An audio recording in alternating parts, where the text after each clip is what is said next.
আমরা অনেকেই হয়তো লাইফে এমন একটা স্টেজ পার করি যে আমাদের নিজের জন্য একটু সামান্য সময়টুকু আমরা বের করতে পারি না। বাংলাদেশ থেকে আসার পর এই 2 বছর যাবৎ আমার লাইফে এত বিজি একটা স্কেজুয়াল ছিল যে আমি কোনো সময় নিজের জন্য বের করতে পারিনি। Today I am presenting my Bangladesh blog after 2 years later. Anyway, let's get start this vlog. আমি বাংলাদেশ যাওয়ার কিছুদিন পরে আমরা একটা ট্যুর প্ল্যান করি। আমরা সবাই কক্সবাজার গিয়েছিলাম অ্যান্ড সেন্ট মার্টিন গিয়েছিলাম।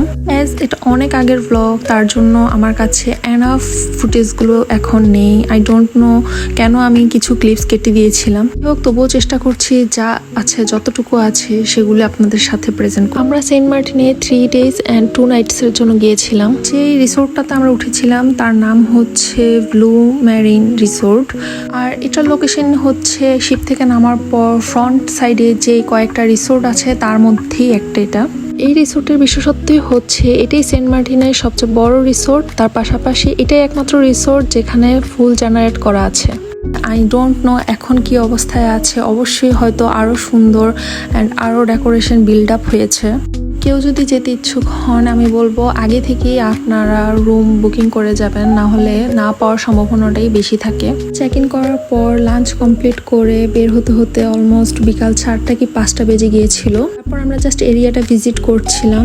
তারপর ঘোরা শেষে আমরা চলে গিয়েছিলাম বিচে, কিছুক্ষণ ভিজে তারপর আমরা ফ্রেশ হতে আবার রিসোর্টে ব্যাক করি।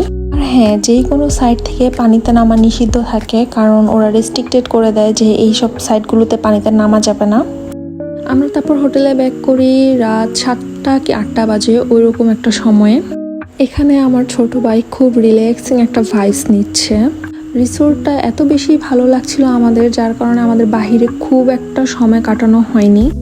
এখানে রাতের জন্য fish barbecue or chicken barbecue করে নেওয়া যায়। যদি আপনি অর্ডার করে দেন তাহলে ওনারাই সব রিঅ্যারেঞ্জ করে রেডি করে দেয়। আমরা রাতে ডিনারের জন্য নিয়েছিলাম চিকেন বারবিকিউ অ্যান্ড পরোটা। আমরা ডিনারটা কমপ্লিট করে তারপর আমরা আবার রাতের বেলা বের হয়েছিলাম। ওই ফুটেজগুলি আমি ডিলিট করে ফেলেছি, হয়তো মোবাইল স্টোরেজ ফুল থাকার কারণে। ফ্রন্ট সাইডে রিসোর্ট হওয়ার কারণে রাতের বেলা আমরা বাজারে গিয়েছিলাম, যেটা রাতে বসে। ওখানে ফিশ অ্যান্ড ডাবের পানি, ঝালমুড়ি, ফুচকা এগুলো সব আমরা ট্রাই করেছিলাম। দেন সকালবেলা আবার আমরা একটা অটো রিজার্ভ করে আশেপাশে অন্যান্য রিসোর্টগুলো ঘুরে এসেছি। অ্যাজ সেন্ট মার্টিন একটা ছোট একটা দ্বীপ, আপনি যদি একটা অটো অথবা সিএনজি রিজার্ভ করে পুরো এরিয়াটা ট্যুর দেন, আই হোপ আপনার ভালো লাগবে। ঘুরতে ঘুরতে আমরা এই রিসোর্টটা পেয়েছি। এটা অনেক বেশি সুন্দর ছিল, তবে হ্যাঁ এটা খুব ভিতরের সাইডে, ট্রান্সপোর্টটা একটু হার্ড এখান থেকে। দেন ফুল এরিয়া ভিজিটের পর আমরা যখন আবার রিসোর্টে ব্যাক করি তখন আমরা ব্রেকফাস্টটা কমপ্লিট করে নিই। ব্রেকফাস্টে ছিল ডিম ভুনা আর খিচুড়ি। ব্রেকফাস্ট কমপ্লিট হওয়ার পর আমরা কিছুক্ষণ রেস্ট নিয়ে তারপর চলে গিয়েছিলাম রেডি হয়ে হুমায়ুন আহমেদের সমুদ্র বিলাস দেখতে।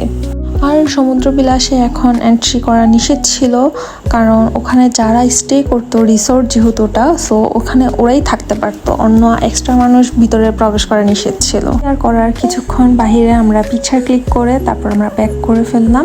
দুপুরে লাঞ্চ শেষে আমাদের শিপ এসে পড়েছিল, রওনা দেওয়ার পালা। এখন কাল 3টা কি 4টা, তখন আমাদের অলমোস্ট চেক আউট করার সময়। ও আচ্ছা, একটা কথা তো আমার বলাই হয়নি। সেন্ট মার্টিনে অলওয়েজ দেখতাম পিকচারে অথবা ভিডিওতে পানিটা ব্লু, ইন রিয়েল এরকম হয় কিনা আমার একটা কনফিউশন ছিল, তবে যাওয়ার পর সেই কনফিউশনটা আমার দূর হয়। ইন রিয়েল আরও সুন্দর, একদম ক্রিস্টাল ক্লিয়ার ব্লু ওয়াটার ছিল। গেইন আমি আবার রিপিট করব যে আমার মাঝে ক্লিপসগুলো না থাকার কারণে আমি এখানে অনেক ডিটেলস অ্যান্ড ক্লিপস অ্যাড করতে পারছি না, তার জন্য extremely sorry. Okay, that's all for today. আজকের ব্লগটা আমি এখানেই শেষ করছি। হোপস আপনাদের ভালো লেগেছে। Let me know. Thanks for watching. আল্লাহ হাফেজ।